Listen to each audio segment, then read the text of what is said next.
hacer México? ¿Cuál puede ser su estrategia económica frente al nuevo desorden internacional, frente a la volatilidad, la incertidumbre que está afectando a los mercados y a las enormes transformaciones que están ocurriendo allá afuera en la economía internacional? Soy José Buendía, gracias por estar con nosotros en este programa en el que todas las ideas se pueden cuestionar siempre que se debatan. Vamos a ver algunos datos para contextualizar el debate y venimos aquí a nuestro foro a tratar de responder esa pregunta con un intercambio de ideas, con un debate, con una discusión como la que tenemos, usted sabe, todos los días. Recuerde que me puede enviar sus comentarios a mi cuenta de Twitter, José Buendía MX, y aquí lo recibiremos y trataremos de darle respuesta. Vamos a ver entonces algunos datos y regresamos con usted en un segundo. La economía en el mundo globalizado vive una tormenta financiera desde 2008, de la que no logra reponerse hasta ahora, aunque hay países como Estados Unidos que logran avanzar pese al escaso crecimiento económico mundial y del comercio internacional. La pérdida de dinamismo en China, el poco crecimiento en Europa o la lenta recuperación en Estados Unidos tienen en vilo la actividad económica mundial y sobre todo a los países emergentes que dependen del mercado internacional para la expansión de materias primas o de energéticos como el petróleo. El crecimiento económico mundial fue decepcionante en 2015, arrastrado por las turbulencias en los mercados emergentes. Las previsiones para 2016 no son muy diferentes. Con unos mercados emergentes bajo presión, el crecimiento global seguirá muy por debajo de su promedio histórico. La economía mundial también muestra una significativa debilidad que tendrá un impacto directo en las condiciones de riesgo comercial que afrontan las empresas exportadoras. El principal riesgo para la economía mundial es China, pero también las turbulencias en los mercados emergentes como México, afectados por la drástica caída de los precios del petróleo y otras materias primas. ¿Puede Europa y Estados Unidos sostener su recuperación si China o los emergentes se debilitan? ¿Pueden estos recuperar el crecimiento sin la reactivación del mercado internacional? ¿Cuál es la estrategia de México frente a este escenario y la caída del ingreso petrolero? Posiciones. El secretario de Hacienda, Luis Videgaray, aseguró que a pesar de la volatilidad financiera y la drástica caída de los precios internacionales del petróleo, la economía mexicana marcha con estabilidad, además de que no representa ningún riesgo para el ejercicio del gasto público en 2016. La volatilidad en el tipo de cambio no representa ningún riesgo para la deuda del país, ya que el 78% está denominada en pesos, precisó. La volatilidad financiera y la coyuntura económica global representan áreas de oportunidad para las empresas en México y otros países, aseguró Peter Hall, economista. José Oriol Bosch, director general de la Bolsa Mexicana de Valores, reconoció que el complejo entorno internacional obligó a varias compañías a retrasar sus planes de salir al mercado. Indudablemente hay liquidez, pero en tiempos de inestabilidad las colocaciones tienden a frenarse, comentó. El Fondo Monetario Internacional ha revisado a la baja sus proyecciones del crecimiento global para los próximos 2 años. En 2016 y 2017, la economía mundial crecerá un 3.4% y un 3.6% respectivamente. Se trata en ambos casos de un crecimiento 0.2 puntos porcentuales menor del que el propio FMI proyectó en octubre pasado. Muchos, la agenda económica va a ser la que domine la discusión pública en el país por el impacto que está teniendo la incertidumbre, el desorden económico que se está produciendo allá afuera en la economía global. ¿Cuál puede ser el papel, cuál la estrategia del país para enfrentar esta situación? Me da mucho gusto recibir hoy aquí a la directora de negocios del TEC de Monterrey, María Fonseca. Muchas gracias, María. Gracias, José. Buenas noches, encantada. Un placer tenerte aquí. Y a Mauricio Millán, vicepresidente de Consultores Internacionales SC. Un gusto, José, doctora, un honor. Muchas gracias por la invitación. Buenas noches. Quizá comencemos por lo general, como sugería Mauricio antes de entrar al aire, y es a ver un poco en qué consiste o qué es lo que está pasando con este desorden, cuál es el desorden y por qué. Estamos hablando de que hay, digamos, todavía no acabamos de salir de la crisis de 2008, o hay una transformación profunda de la economía internacional, o hay una guerra de monedas, como recientemente sugirió o señaló el secretario de Hacienda para tratar de explicar, por ejemplo, la devaluación del peso. Mira, José, no sé qué tanto podamos coincidir en la opinión, pero yo creo que esta provocación que haces sobre qué debe de hacer México y primero contextualizarnos en el plano internacional, yo considero que sobrepasa el aspecto económico. y tendríamos que tomar en cuenta aspectos geopolíticos, sociales inclusive, y tratar de entender, pero no perdernos en el entendimiento y actuar. Entonces, ciertamente hay condiciones que dicen o al menos dan indicios de que las cosas no están funcionando y hay sí ¿Dentro o fuera? Ni fuera ni adentro, yo digo. ¿Pero ¿no? qué es lo que no funciona? ¿Qué Pues, es lo que no está funcionando? por ejemplo, si tomamos el caso de la Unión Europea, está como cuestionándose el modelo de cooperación. ¿Por qué se dice eso? Por lo que hemos venido viendo con la economía griega. Pero otras cosas también se pueden analizar con esa misma óptica hacia a la antigua Unión Soviética y bueno, cómo es que se tienen que perdonar algunos actuares, ¿no? de algunos políticos o tomadores de decisiones en esa región. Pero si nos movemos a los países árabes, pues también ahí tenemos un asunto que contribuye a este desorden, ¿no? que mencionabas al principio respecto a la sobreproducción del petróleo, que es por supuesto algo económico, pero hasta dónde son ya cuestiones más idealistas, sociales, geopolíticas, de poder, por supuesto, pero que complica la situación.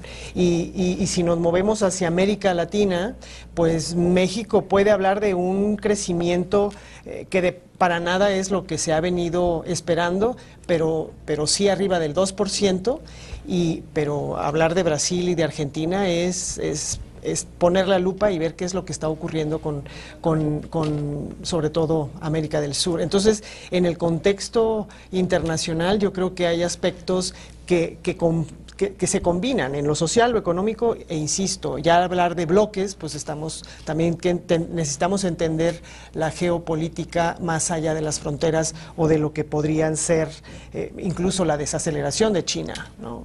de China y países como India, que parecía que despuntaba y ahí queda también un poco en silencio de qué es lo que está pasando. Entonces yo creo que es un planteamiento no solamente desde el punto de vista económico, sino geopolítico también. O sea que, a ver, ¿cómo lo ves tú, Mauricio? No es tanto la economía, o sea, los mercados no están organizando y ordenándose, sino que son los intereses geopolíticos los que están alterando, digamos, el funcionamiento de la economía global, si te leí bien.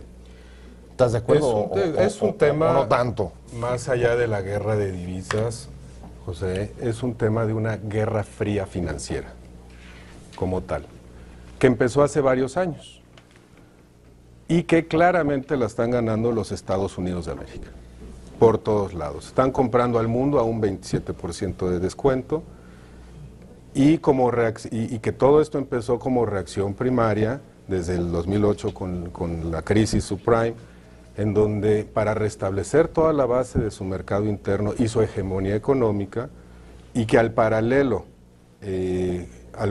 también al anunciar los BRICS la apertura de su Banco de Desarrollo en competencia con el Fondo Monetario Internacional y con el Banco Mundial, tratando de competir a esto, donde se juntaron principalmente fue con sus principales aliados los árabes. Y los árabes no dejaron, por el contrario, aumentan su capacidad de producción, tirando el precio del petróleo, mandando la competencia o posible competencia hacia 20 años adelante y teniendo Estados Unidos una capacidad de reacción interna muy alta porque su principal producto de Estados Unidos es el dólar. Y el dólar ahora se cotiza mucho mejor en todo el mundo. Bueno, lo estamos viendo, la caída de casi todas las monedas respecto al dólar ha sido brutal. O sea que tú lo ves como ha sido la estrategia de Estados Unidos para salir de la crisis de 2008. Sin duda. La crisis financiera de 2008. Y para retomar la hegemonía económica que ha tenido por décadas. Porque a la luz del crecimiento también de China y del posicionamiento del eje Brasil, China, Rusia, pues algo tenían que hacer para controlar el efecto económico con un proceso que tuvo Estados Unidos por mucho tiempo de desindustrialización. Hoy por hoy están captando no solamente la parte de industria, sino también manteniendo un dólar caro, están recibiendo insumos más baratos porque su moneda vale más, incluyendo los de China, que a China le conviene tener el dólar caro, porque la mayor cantidad de bonos de tesoro que tiene Estados Unidos están comprados por los chinos. China pretende tener su inversión en un alto nivel de precio, pero a la vez, como es el país que con mayor cantidad de liquidez, está mandando liquidez a inversiones a otros países y activando su mercado interno. ¿Esto qué significa? Que también con el proceso de desaceleración, pues están comprando menos del exterior. Es el principal importador de materias primas. Y esto también pone en crisis al mundo, mantiene el dólar alto, y esto es un proceso de hegemonía económica de los Estados Unidos de América. Ahora, siempre hay, siguiendo con la idea de Mauricio, una guerra fría, pero una guerra fría ¿contra quién? Digamos que la guerra fría que conocimos fue bastante clara. No sé si estés de acuerdo con que hay una guerra fría, que eso es lo que explica lo que está sucediendo. ¿Y quién es el enemigo de Estados Unidos? ¿Es el mundo? ¿Son los árabes? ¿Son los chinos? ¿Son los BRICS? ¿Quién? Pues yo creo que en aras de mantener esa hegemonía, pues podría estar de acuerdo contigo, decir, pues es el mundo. Y dejar claro dónde está ese poder que se había diluido o que se había empezado a distribuir. Era una megatendencia de la que hablábamos hace algunos años, que ya no era tan clara dónde estaba el poder como anteriormente se podía pensar si era Estados Unidos, si era la Unión Soviética. La época del multipoder. Así es. Entonces hoy se empieza a distribuir polos. y dice, espérame tantito, digo, el argumento que comparte Mauricio me parece muy acertado en esa línea de a lo financiero y cómo de divisas, pero de igual manera con la industrialización o la sobreproducción pertinente o no y toda la especulación alrededor del petróleo, ¿no? Ahora, ahí hay una cosa que me preocupa, Mauricio. Si esto fuera cierto, sí hay costos y costos que perjudican al propio Estados Unidos porque hay, digamos, que un deterioro general de los vientos comerciales, del crecimiento del comercio internacional, y esto no le beneficia. ¿O sí? Pues están trayendo insumos más baratos, por principio. Pero las exportaciones... Pero ellos no basan su economía en la exportación del petróleo. No, me estoy hablando de Estados Unidos. En general, si hay un descenso global de la actividad comercial, a los que también les pegues a ellos. Por eso un proceso de desaceleración, pero aún así crecieron el año pasado en 2.4%, recién anunciado.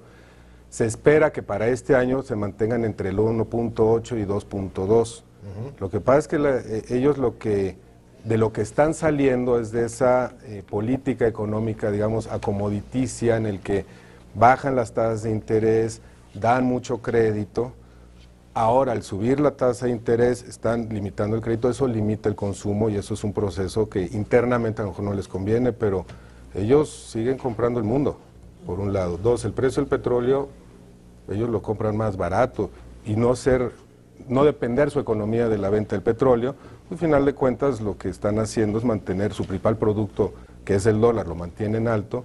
Eso les va a mantener, les va a permitir mantener sus reservas todavía más altas y tener estabilidad, cosa que lo que en el último lustro parecía que no tenían en su mercado y a veces crecían, a veces se desaceleraban. Hoy lo que van a tener es estabilidad, crecimiento tal vez que podemos considerar relativamente corto, pero pues 2.4% de la economía de Estados Unidos en su crecimiento es mucho más de lo que pudiera hacer México. Tengo que hacer un corte comercial rapidísimo, no se vaya, estamos en Opiniones Encontradas y regresando le vamos a entrar, una vez visto que este panorama internacional y qué puede hacer México, cómo puede posicionarse, cuál debe ser su estrategia económica frente a los nuevos desafíos que le está planteando la escena internacional en la economía global.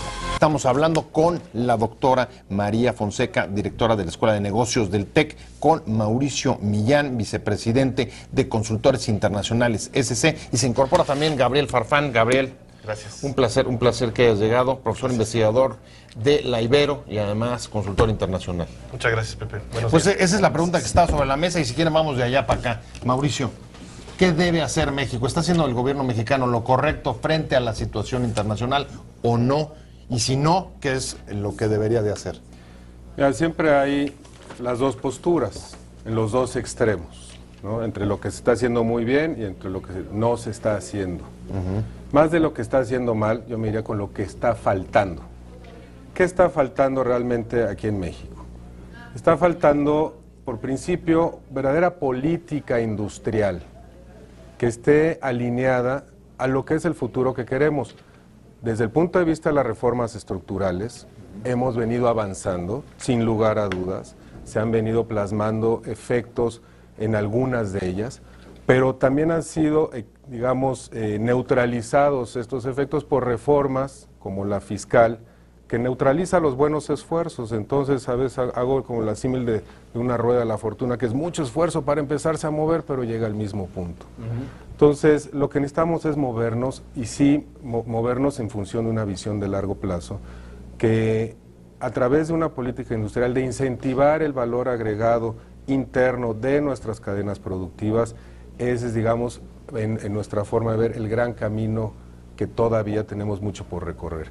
Y doy un ejemplo así muy rápido. Estamos en el umbral al día 4 de la firma del Tratado Transpacífico. Un evento muy ambicioso, que también tiene sus claroscuros, pero que ya sabemos que esto viene de tiempo atrás, no se negoció hace un año, se empezó a negociar ya hace varios años.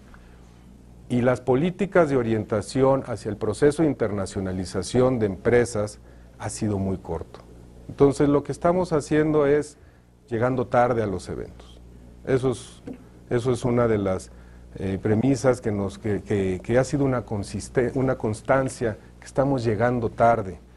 Por lo tanto, es que tenemos que redoblar y hacer muchos más esfuerzos, que los que se hacen a veces parecen cortos, que sí se hacen, insisto, sí hay elementos que podemos evaluar, y sobre todo comparativamente, siendo México una economía de periferia, pues la verdad es que estamos bastante bien protegidos por las medidas que se han tomado, pero internamente tenemos que empezar a agregar valor a lo que nosotros hacemos, o de plano seguiremos siendo exportadores de importaciones, ¿no? María, llegar tarde, pero al mismo tiempo, justo lo que está diciendo el gobierno es eso. A pesar de todo, somos de los que más la estamos librando dentro de las turbulencias internacionales. Fíjate que ¿esto no nos va a retrasar más, o al contrario, está simplemente marcando una pausa?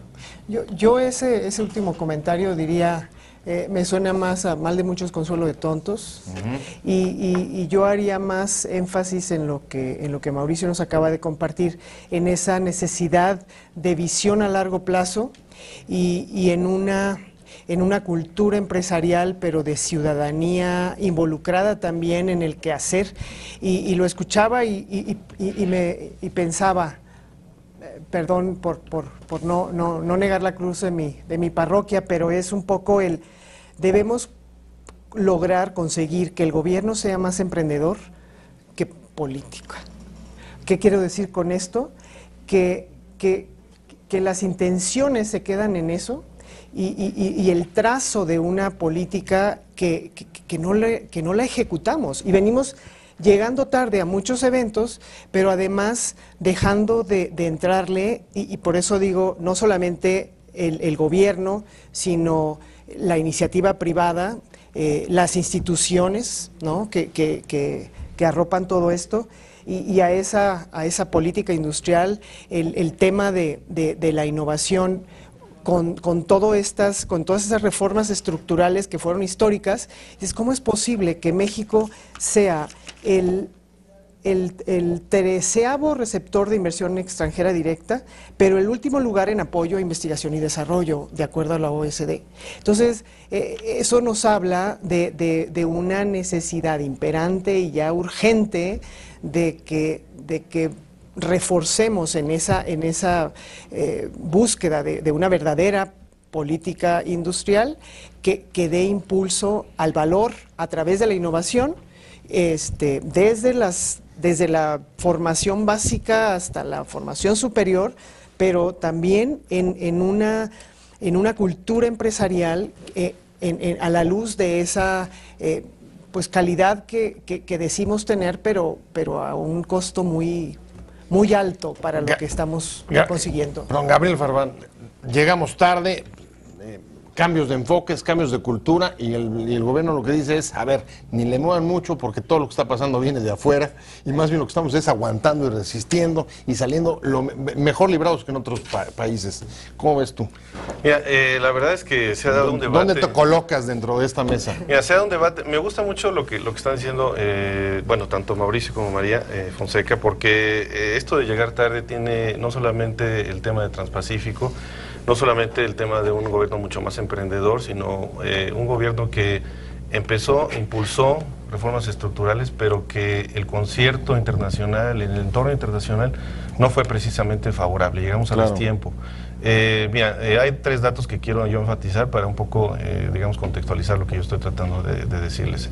Hace unos minutos nos enteramos que se dio la última información del INEGI, en el sentido de que nosotros crecimos alrededor de 2.5% en el 2015. Además, se liberaron cifras del INEGI por sectores en esta semana, y nos habla de que hay un sector servicios muy dinámico, hay una economía que sí está creciendo. El mismo secretario de Hacienda lo enfatizó hace unos días, en el sentido de que no toda la economía, no todos los sectores les está yendo mal. Y el tema de fondo aquí es que muchos de los instrumentos de política económica, política fiscal, no están funcionando. No están funcionando porque los montos de inversión pública, por ejemplo, desde que empezó este sexenio, pero particularmente el año pasado, pues se han deteriorado bastante. Ha habido una baja importante del gobierno en inversión pública. La apuesta del gobierno es que haya participación del sector privado junto con el gobierno en muchas inversiones. Bueno, a nivel histórico, la inversión pública, sobre todo en infraestructuras, estamos a niveles de hace décadas. Y en este componente de la baja inversión pública tiene mucho que ver el sector energético. El sector energético ha sido castigado muy potentemente en el año pasado, y en este año se espera que sea lo mismo. Esto ha generado endeudamientos muy importantes del gobierno, colocaciones históricas de alrededor de los 18,000 millones de dólares. Hace unos días nos enteramos que el gobierno colocó otro bono de alrededor de 5,000 millones de dólares. Entonces ha habido endeudamientos muy importantes. Hay una baja de entrada de divisas, porque nosotros, aunque muchos actores todavía están confundidos de si somos un país petrolero o no, creo que la discusión no es si somos un país petrolero o no, sino cómo nos afecta en términos de las cuentas nacionales, pero sobre todo de las finanzas públicas, el que el petróleo se desplome. Entonces, la presión sobre el dólar, una de las variables importantes es que ha habido un deterioro en la balanza, en la cuenta corriente, y esto es de alrededor de 24,000 millones de dólares el año pasado. ¿Por qué? Porque básicamente se vendió un petróleo a un precio mucho más barato, y desde luego hay una baja de producción de Pemex muy importante. Entonces, y ahora la necesidad de que el gobierno entre a financiarlo. Entonces creo que hay de facto un rescate del sector energético, en particular de Pemex. Las autoridades ayer evidenciaron eso, que es posible que inyecten capital, que inyecten recursos. En este año, al menos eso tendría que ser para poder mantener el nivel de producción petrolera, y desde luego tratar de mantener la plataforma de exportación petrolera. Pero entonces, aquí el gran tema es qué tanto el gobierno pues llegó tarde en un tema como petróleo, mientras que China hace 10 años andaba, digamos, literalmente paseándose en América Latina para obtener recursos y suministro para su crecimiento económico. Pues nosotros no sabríamos. Hicimos una reforma tímida en el 2005, después en el 2008, y finalmente en el 2012 hicimos una reforma mucho más radical de petróleos mexicanos, que realmente en el entorno actual es muy complicado, porque los incentivos no están, Pepe. Déjame tratar de unir con las otras, las otras dos posturas, y te diría, a ver, voy contigo, Mauricio, y es, a ver, ¿hasta dónde llegamos tarde si el país en efecto está logrando un 2.5% de crecimiento del PIB, que es similar o incluso hasta un poco más alto que Estados Unidos? ¿Y hasta dónde llegamos tarde si unos ganan y unos pierden? Como acaba de señalar Gabriel, dentro de la economía mexicana no todo le está yendo lo mismo, no todo le está yendo igual. Sí, como comentábamos, el PIB ya no es el referente para decir si estamos muy bien o estamos muy mal. Es una cifra macroeconómica buena, pero hay otros referentes, su déficit. La parte de empleo... Déficit público y deuda, eso está dentro de los negativos. Dentro de los negativos. Si bien se ha creado empleo, no está muy claro cuántos son por proceso de formalización y cuántos han sido por empleo nuevo. Y a su vez también el tema de llegar tarde a estos procesos, lo que no nos permite es tener esa capacidad todavía de inversión hacia afuera y de incentivar hacia adentro sectores más allá de los estratégicos que son necesariamente más productivos en la cadena interna de valor que lo que son algunas otras cadenas consideradas estratégicas por el monto que implican en sus exportaciones, pero también en sus importaciones. Entonces, al no tener esos elementos ya dentro de nuestro país, seguimos dependiendo mucho del exterior. Y por eso, al estar llegando tarde en las negociaciones, por ejemplo, con el TPP, que hicimos necesariamente todo lo que se pudo, pero hay una diferencia entre lo que se puede a lo que se debe. Y hay ciertas facturas que ir pagando en función de un México de largo plazo mucho más sólido en su estructura interna, ¿no? Pues ahí es donde voy a tratar de aterrizar en un ejemplo muy concreto y me voy a ir a un corte comercial, regresaría contigo, pero de una vez lo planteo y es, van a ver en concreto, frente a esta situación que se describe, de este llegar tarde, ¿está haciendo lo correcto, por ejemplo, el gobierno mexicano respecto a la política monetaria de estar inyectando dinero para evitar que el peso se desplome más allá? ¿Está haciendo lo correcto rescatando a Pemex en una situación de casi quiebra técnica o no? Son cosas muy concretas, pero que pueden hacer toda la diferencia en términos de deuda y de déficit con 3 puntos.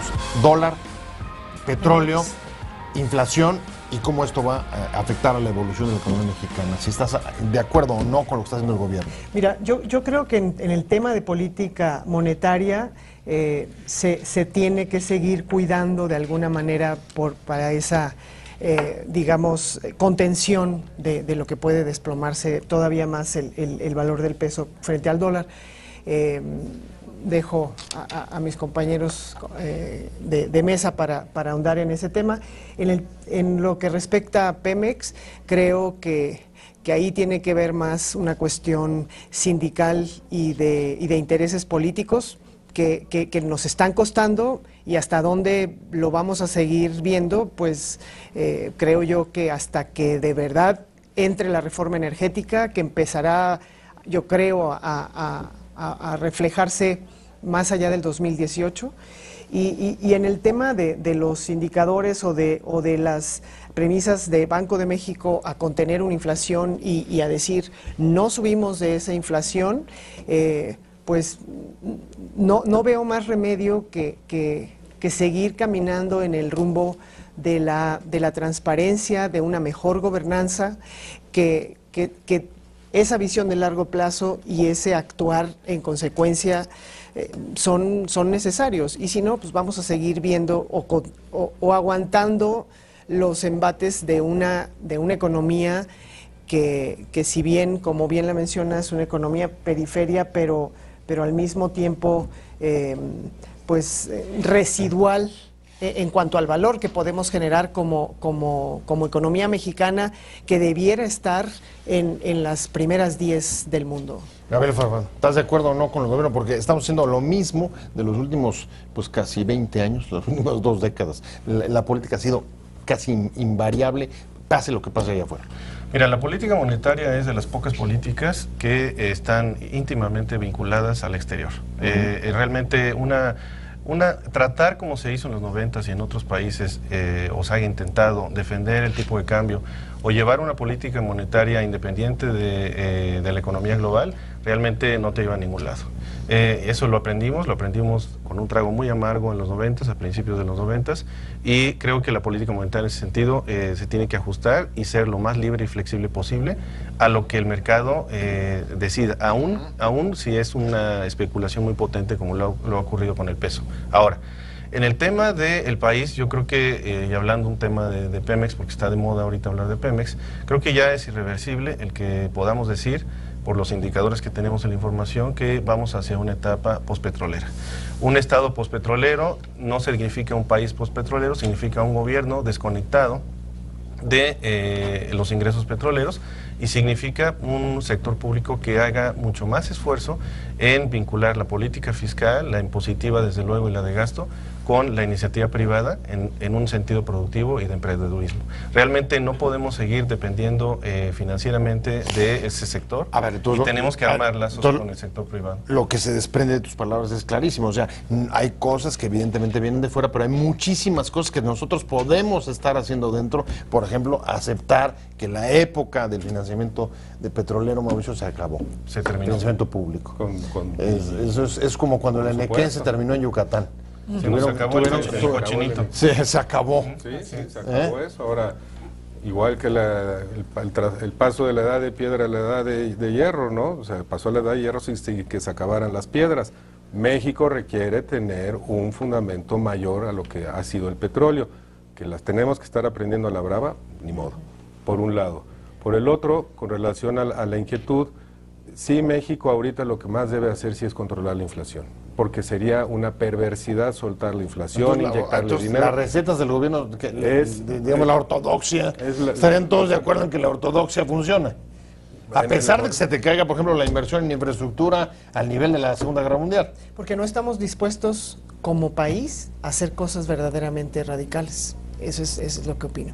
Entonces, ante los males, dices, bueno, pues ya sé el remedio y a ver si los demás se ponen las pilas. Los candados y los controles automáticos tradicionales lo dicta la economía, el enfoque ortodoxo.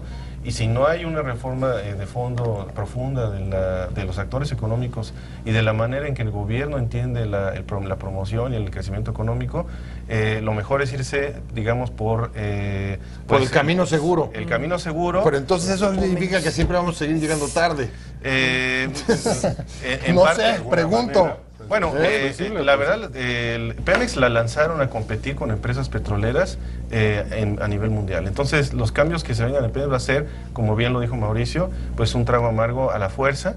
El trago amargo de recaudar impuestos sin dañar la actividad económica y la economía personal es un gran reto, y no nada más para el gobierno federal, sino para los gobiernos estatales y municipales. Pero a ver, ¿sí hay una crisis de modelo? Hay una crisis, yo diría, del modelo del sector público mexicano. O sea, el sector público mexicano está en crisis porque no puede seguir repitiendo el manual, desde 1983 lo ha hecho, de tratar de sustituir impuestos bien aplicados en gasto productivo con petróleo, o tratando de usar a Pemex como un agente financiero del gobierno. Realmente se ha usado a Pemex para endeudarse de una manera, digamos, no vistosa, o por, digamos... O sea, es el Estado rentista. Lo que están diciendo es, el problema es que hemos vivido un Estado rentista. Me quedan rapidísimo nada más tu pronóstico para 2016 en 2 palabras. Crecimiento sin certidumbre. ¿El tuyo, María? Menor disposición al riesgo o al costo político, y por lo tanto conteniendo, y en términos de ese indicador macroeconómico andaremos, pues yo creo, en un 2.5. A lo mejor por eso la incertidumbre de la que habla Mauricio. Claro. Cierro contigo. Crecimiento inercial durante el 2016 y final de sexenio, y expectativas demasiado altas al inicio de este gobierno. Lo cual todavía hace que el choque sea mayor. Muchas gracias a los 3. Muchas gracias por haber estado con nosotros. Gabriel Farfán, profesor investigador de la Ibero. María Fonseca, directora de la Escuela de Negocios del TEC de Monterrey. De verdad, muchas gracias. Y por supuesto, muchísimas gracias, Mauricio Millán, vicepresidente de Consultores Internacionales CCC. De verdad, muchas gracias por haber estado con nosotros. Pero sobre todo usted, por haber estado con nosotros en Opiniones Encontradas. Nos vemos mañana aquí, 7 de la tarde, desde la esquina de la información. Y mientras tanto, pásenlo. Te invitamos a seguir cuestionando la información con los siguientes videos.